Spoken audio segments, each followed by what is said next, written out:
report that the CSOs have to be dealt with so that we have a sustainable remedy. I mean, that's a statement in the feasibility study.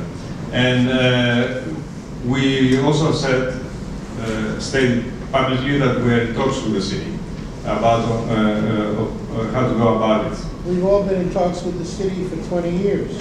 No, this is not going to be 20 years, as far as I'm concerned.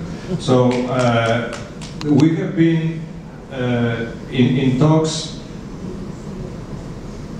about ways that can be implemented to address this particular demand. And so the city, I might as well say, you have seen in the papers, they don't believe, our analysis.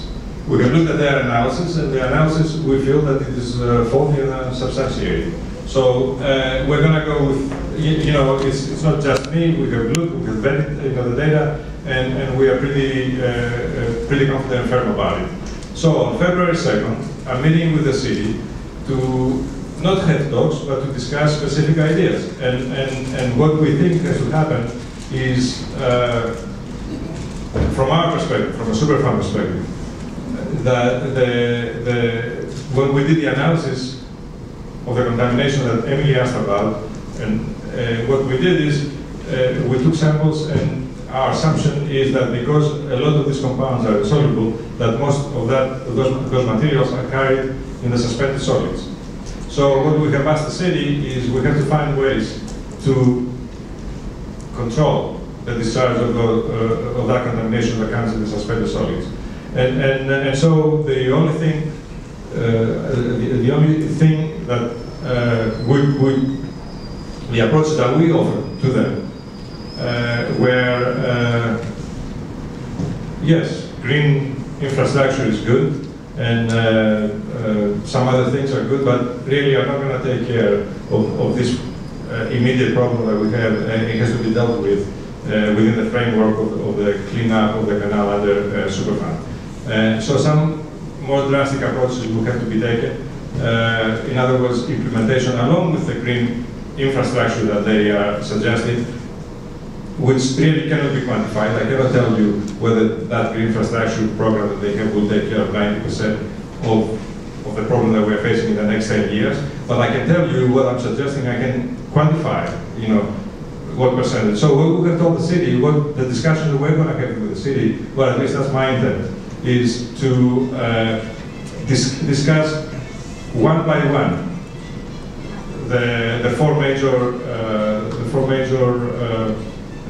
CSO discharges. The one on top of the canal, the two in the middle, and the fourth by the big V. We came up, I've stated before, we told the city we think that some kind of how do we prevent the material from being discharged? Somebody said before you have to build a third treatment plant, and we said no, there's another approach which has been implemented in many cities in the United States and around the world, where you create a situation, a tank, where you store the storm the storm surge as it comes down, the increased volume of water due to the storm, and when the storm passes, then you send it to your existing treatment plant. And so we talk about retention tanks. They're very costly. Okay, so we want to talk with them and see. Do you how much? And their status. There are things that are called the first flash and the peak, and then the tail off. So we're going to have detailed technical discussions. If we do the first flash, for example, if we model to contain the first flash, will that satisfy us?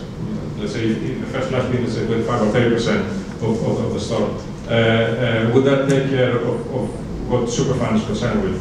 And then if that's the case, in case of a tank, of a holding tank, how big has it? We know. We have. So EPA has been working, on it, and we want to sit with the state and talk